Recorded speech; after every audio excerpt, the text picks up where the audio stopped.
emphasis now. I'm going to be asking Mark Finley and Mike Ryan to share with us the marvelous emphasis on what benefits can come with our supporting ministries, working closely with the World Church. And I want to thank Divisions for embracing our Adventist Laymen's Services and Industries, ASI, and OCI, Outpost Centers International, and other entities that are co-laborers with us, but separate legally, and we have to be careful about the legal aspects of this as well, because we are two different entities, let's say, working together with a common mission.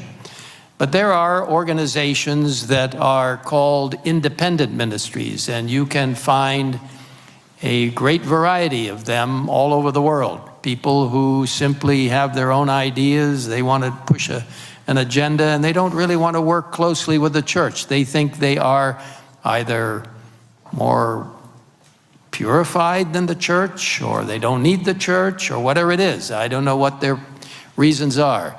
And then you find many organizations that are supporting ministries. They work closely.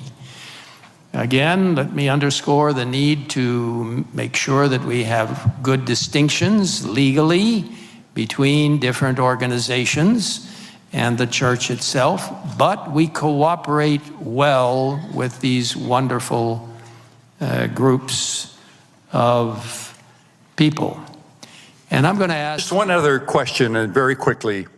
Elder Wilson made a comment that there's a difference kind of between the supporting ministries and what we might refer to as independent ministries. I have read the OCI material, and you have a criteria that you look at when you accept a ministry into OCI. What is the difference between an independent ministry and a supporting ministry?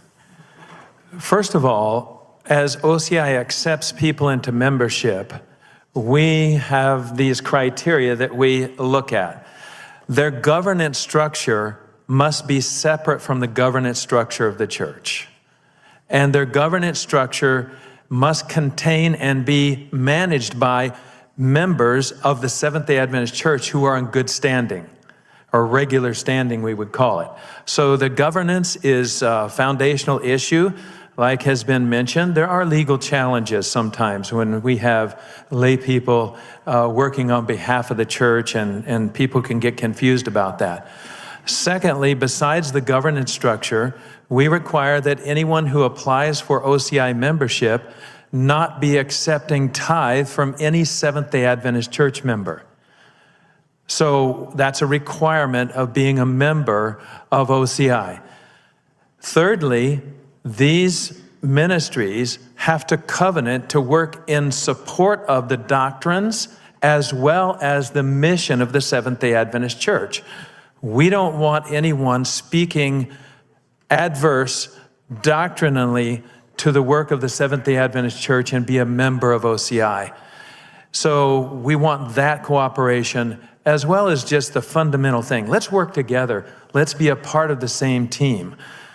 On the other hand, a ministry that, and I prefer the term supporting ministry, just to be clear about that. I think supporting ministry is the right term. Absolutely. And when I hear the term independent ministry, it just kind of makes me feel a little bit like these people are not with us. They're not doing the same thing we are. They're independent in nature. And when I see that, I see characteristics of people or ministries who are critical of the church, who may have even accepted into their governance structure people who are not Seventh-day Adventist. And maybe they're even accepting tithe. And so those things would be adverse to the work of working together. And so for those ministries, if we can identify them and we find them within the membership of OCI, we have some counseling sessions with them. And we try to help them get on track. Or if they're not members, we won't accept them. But I told a group recently, I said, if you're not fulfilling the requirements of the membership of OCI, we can start divorce proceedings. So we want our membership of OCI to be a good representation of what it means to work well with the church, to be in support of the mission of the church, and to be properly governed following best practices for ministry.